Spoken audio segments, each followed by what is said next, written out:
The heat shimmering off the Arizona asphalt wasn't nearly as suffocating as the realization that 17 elite K9 warriors were being sold off like scrap metal for $200 a head. Aria Vance didn't just see abandoned animals. She saw betrayed partners whose service was being traded for corporate profit. This was an auction of souls, and Aria was about to burn the system down to save them. Before we unveil the shocking secret behind this corruption, please subscribe to the channel and follow this journey to the very end. Comment with the city you are watching from so I can see how far our story has traveled. The anonymous call had been a jagged whisper, a voice filtered through the static of fear that simply said, "They're auctioning off the canines today." Aria Vance, a senior FBI special agent who had spent 15 years staring into the abyss of human depravity, felt a cold knot of dread tighten in her stomach that the Arizona sun couldn't touch. She sat in her truck outside the chain-link gate of the county impound yard, her jaw working as she listened to the sound of dogs barking. Not the sharp, territorial warnings of predators, but the hollow, rhythmic cries of warriors who had been forgotten. "Why are we here, Aria?" Her partner, Detective Elias, asked as he wiped sweat from his forehead. "Because the system is about to kill 17 heroes for the price of a used laptop," Aria snapped. Her eyes were fixed on the rows of steel cages where the light had already begun to die. She killed the engine and strode toward the gate, her badge heavy against her hip, her gaze sweeping over the civilians who were checking teeth and bone structure as if they were shopping for used cars. "Opening bids begin at $200, a voice crackled over the PA system. It was a flat, bureaucratic sound that treated life as a line item on a spreadsheet. Aria moved between the cages, and the dogs reacted instantly. Their ears swiveled, their bodies shifted, not with aggression, but with a heartbreaking, desperate recognition of the uniform. She stopped in front of a cage containing a Belgian Malinois whose left ear had a jagged piece missing. K9 Havoc. "Havoc? Hey brother, it's me," Aria whispered. Her voice broke as the dog pressed his nose against the bars and exhaled a long, shuddering breath. Havoc had been her former partner, Aaron's dog. He was the dog who had stayed by Aaron's side in the rain until the paramedics finally arrived to declare him dead. "Sir, if you're here for the auction, you'll need to register," a young officer said, stepping into her path with a practiced, indifferent stare. Aria didn't just flash her badge. She leaned into his space until he was forced to step back. "I'm not here to bid, officer. I'm here to ask who authorized the disposal of federal-level assets without a DOJ review," Aria demanded. Her voice was a low, dangerous growl. "Departmental reorganization, agent. These animals have been cleared for retirement." A new voice cut in, Captain Raymond Holder, a man who measured success in cost savings and looked at the dogs as nothing more than surplus equipment. "Evaluated by who, Holder?" "Because 3 months ago, and every one of these canines was cleared for continued service," Aria countered. She stepped toward him, ignoring the growing crowd of bidders. "Circumstances change, agent. Now leave before I have you removed for interfering with a legal sale." Holder snapped. His face was a mask of administrative arrogance. Aria laughed, but there was no humor in it. "You think this is a sale? I call it an execution," she said, pointing to the clipboard where the auctioneer was marking which dogs would be processed if they didn't sell.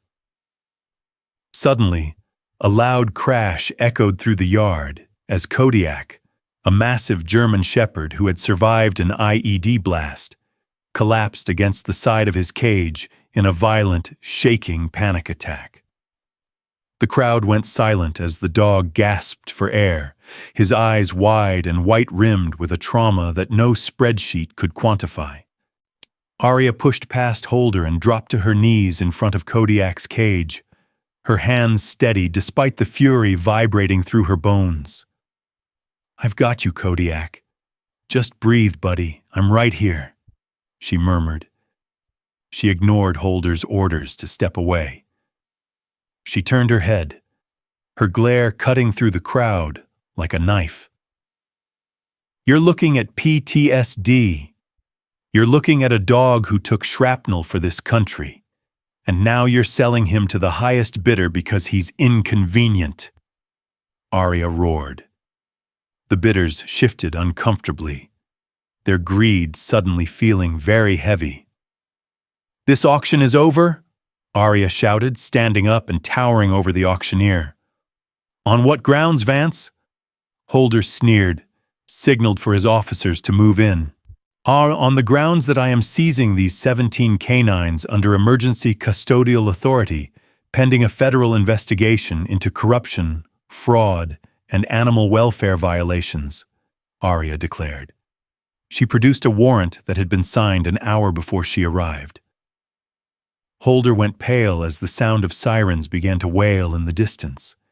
Not the county police, but the FBI tactical units Aria had called in the moment she saw Havoc's face. "You can't do this! These are county property!" Holder screamed, but Aria was already walking toward Havoc's cage with the keys she had snatched from the auctioneer's table. She unlocked the gate, and Havoc stepped out. He didn't run. He sat directly in front of her, his eyes fixed on the badge clipped to her belt. "I'll take every retired K9 here, Holder. And by the time I'm done with the DOJ investigation into Redstone Solutions and your private security kickbacks, you'll be the one sitting in a cage," Aria promised. Her voice was as cold as the justice that was finally arriving. One by one, the cages were opened, and 17 forgotten heroes formed a loose perimeter around the woman who had dared to remember them. Havoc leaned his head against Aria's shoulder, a silent, heavy weight that felt like a promise kept to a dead friend. Aria wrapped her arms around the dog's neck, her eyes scanning the yard as her team began to arrest the men who had treated loyalty as a commodity. "I've got you," she whispered into Havoc's fur. "I've got all of you, and I'm never letting go." The roar of the FBI tactical units at the gate sounded like a fierce declaration of war, forcing Holder to stand frozen in the middle of the impound yard. He stammered, unable to form words, as he watched Aria's team begin to block off the entire illegal auction site. Aria didn't even glance at his pale, trembling face. She knelt down to stroke Havoc's thin, ragged fur, feeling the racing heart of the loyal dog finally begin to stabilize after the trauma. "Don't be afraid. I promised Aaron I'd bring you home, and I never break a promise to my brothers," Aria whispered. Her voice caught with emotion, but remained completely resolute. Holder suddenly lunged forward, trying to snatch the folder of documents from her hand, but Elias moved faster. He pinned him firmly against the rusted bars of a steel cage. "How long were you planning to destroy the evidence?" "Your spreadsheets can't hide the desperate cries of these heroes," Elias roared. His eyes burned with pure contempt for the man who treated K9 lives like garbage. Aria turned to look at the crowd of bidders. The very people who had just been discussing profit margins and teeth were now hanging their heads, avoiding her fiery gaze. She stepped toward Kodiak's cage. The German Shepherd was still shaking after his panic attack, and she reached through the bars to let him gently lick her palm. "Listen closely, everyone. These are not used goods. These are warriors who stood in the line of fire to protect you. and today they will be treated with the honor they deserve," Aria proclaimed. Her voice echoed across the yard like a devastating indictment. One of Holder's henchmen tried to sneak toward the electric gate controls, but Havoc spotted him. The dog let out a deep, guttural growl and lunged forward to cut him off instantly. Aria didn't stop him. She let the dog display the true instinct of a guardian, making the man collapse into the mud in sheer terror. Just then, the camp veterinarian rushed out with a panicked expression, clutching a handful of shredded medical reports. "Agent Vance, they forced me to sign these. They threatened my family if I didn't conclude they were unfit for service," he confessed, his voice trembling as he revealed a horrifying hole in the local K9 management system. Aria grabbed the fragments of paper. Her eyes blazed when she saw the name of Redstone Solutions appearing repeatedly in the secret transfer clauses. It turned out this auction was only the tip of the iceberg, a trafficking ring for four-legged warriors intended for brutal private military schemes. "Elias, handcuff all of them. Don't let a single one get away," Aria ordered. Her hand never left Havoc's head, as if seeking one final bit of comfort. But as she prepared to step into the vehicle to lead the transport, Shadow suddenly stood still. The dog pointed his nose toward a refrigerated truck idling in a dark corner of the loading dock. The sound of faint scratching coming from inside the container made the blood in Aria's veins turn to ice. She realized that these 17 dogs were not the final count of this massacre. The faint, rhythmic thumping from the refrigerated truck felt like a hammer striking Aria's heart. She didn't wait for a key instead. She grabbed a heavy iron crowbar from the auctioneer's table and threw her entire weight into the lock. The door swung open with a shriek of frozen metal, revealing not just more dogs, but 3 Belgian Malinois puppies huddled in the corner, their fur frosted white by the plummeting temperature inside the container. "Get them out! Now!" Aria screamed. Her voice cracked with a desperation that silenced the entire yard as she lunged into the icy darkness to scoop the smallest pup against her chest. Elias caught the other 2, his face twisted in a mask of pure fury as he realized these pups were being held as bonus inventory for the highest bidder of the Redstone contract.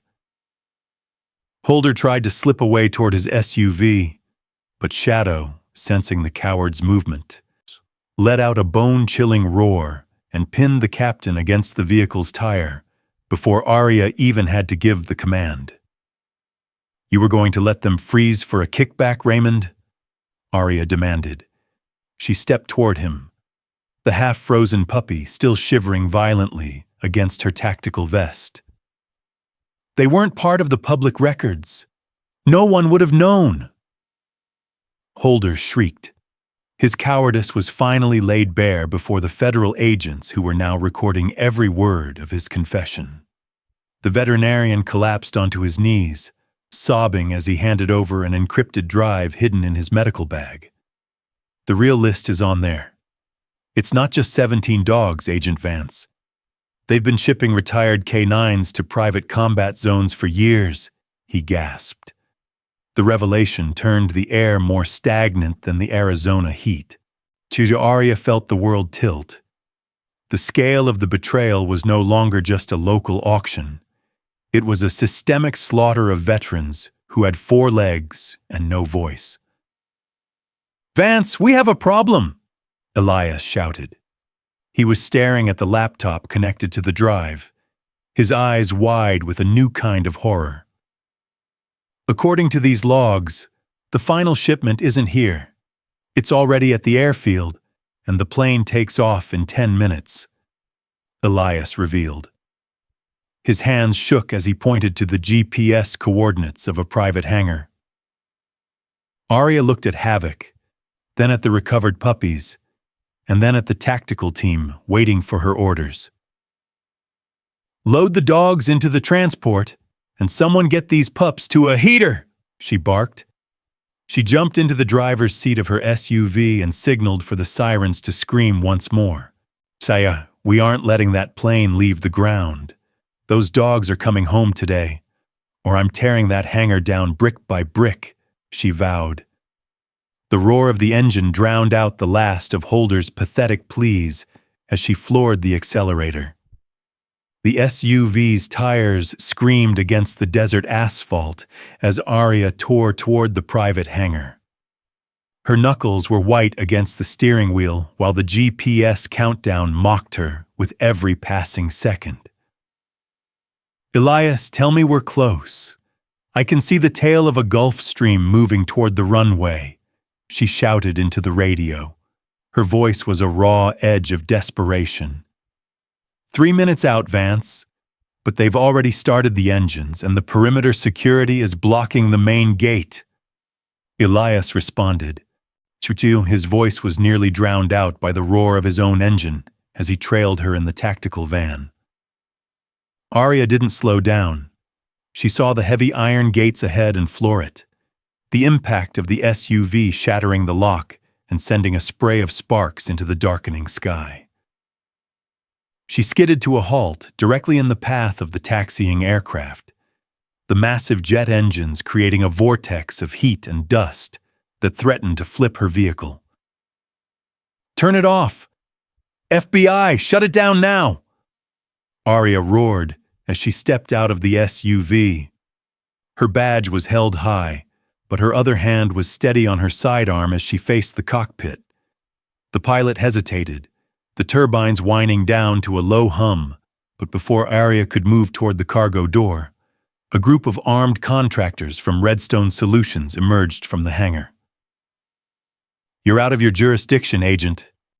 This is a private transport with valid export permits, the lead contractor shouted. His hand was resting on the grip of a submachine gun. Aria didn't flinch. She stood her ground as Havoc jumped from the back of the SUV, his hackles raised and a bone-chilling growl vibrating through his chest. The only thing valid here is the federal warrant for your arrest for human and animal trafficking. Now open that cargo door before I charge you with domestic terrorism, she countered. Her eyes were fixed on the contractor's thumb, which was twitching near his weapon's safety. Suddenly, the cargo ramp began to lower, but it wasn't a contractor who walked out. It was a man Aria recognized from the highest levels of the Department of Defense. Lower your weapons, Agent Vance. This is a matter of national security, and those dogs are essential for a mission you aren't cleared to know about, the official stated. His voice was cold, polished, and utterly devoid of empathy. Aria felt the world tilt as she realized the corruption didn't end with Holder. It reached into the very heart of the government she served. They are retired veterans, not disposable equipment. And if this is national security, then the nation has lost its soul, she screamed back. Her voice carried over the dying roar of the jet engines. Titan, another K9 from the transport, suddenly began to bark from inside the plane, a rhythmic, frantic signal that made Havoc howl in response. There's something else on that plane, isn't there? Aria asked. Her heart hammered as she saw the official's eyes flicker with a momentary flash of panic. She pushed past the armed guards, Woolke ignoring the rifles leveled at her chest, and lunged into the cargo hold. The sight that met her eyes made her blood run colder than the refrigerated truck. Stacked behind the K9 crates were dozens of crates marked with the same serial numbers as the stolen military hardware her office had been tracking for months. It was never about the dogs for you, was it? She whispered, turning to the official who had followed her in. They were just the camouflage for your arms shipment. You were using heroes as a shield for treason. The official didn't deny it. Instead, he slowly reached for the radio on his lapel, his face settling into a mask of lethal intent. "It's a shame, Agent Vance. You were a good agent, but some fires aren't meant to be put out." The air inside the cargo hold was stagnant with the smell of high-grade oil and betrayal. Aria felt the official's gaze boring into the back of her head like a loaded weapon as she stood between the rows of whimpering K9S and the crates of stolen hardware. "You think you're a hero, Vance, but you're just a variable that didn't calculate correctly into the equation of national stability." The official sneered. His voice was so devoid of warmth, it made the desert night outside feel like a furnace. Aria didn't turn around immediately. She reached out and rested her hand on Titan's crate, her thumb brushing against the cold steel latch. "I grew up believing that the uniform was a promise, a covenant between the protector and the protected. But you've turned it into a camouflage for a ledger," she countered. Her voice was a low, vibrating chord of pure defiance. Elias's tactical van suddenly roared onto the tarmac, his tires screeching as he drifted into a defensive position at the base of the ramp. The sight of the federal agents spilling out with rifles leveled forced the Redstone contractors to hesitate. "Drop the radio, Miller. I have eyes on the hardware, and the DOJ is already receiving the live feed from my body cam." Elias roared over the wind. His silhouette was a jagged outline of justice against the hangar lights. The official, Miller, let out a dry, rattling laugh and didn't drop the radio. Instead, he pressed the transmit button with a slow, deliberate movement. "Option 2, he whispered into the device. And for a split second, the world went silent before the perimeter lights of the hangar detonated in a shower of sparks. Aria lunged toward the cargo release, her boots slipping on the metal floor as the jet suddenly lurched forward. The pilot was trying to take off with the ramp still down. "Havoc! Attack!" she screamed, and the Belgian Malinois became a blur of dark fur and fury, launching himself at the contractor who had raised his weapon toward Elias. The sound of gunfire erupted, a chaotic symphony of lead and desperation. But Aria wasn't looking for cover. She was clawing at the restraints of the K9 crates. "I'm not leaving you behind. I'm not letting them turn you into collateral damage," she cried out. Her fingernails tore against the heavy nylon straps until the first crate popped open. Titan exploded out of the cage, not in fear, but in a calculated strike, pinning a second guard who had tried to enter the hold. The plane accelerated, the nose lifting slightly. Aria felt the floor tilt beneath her, sending a crate of stolen rifles sliding toward the open ramp. "Vance! Jump! The plane is going to rotate!"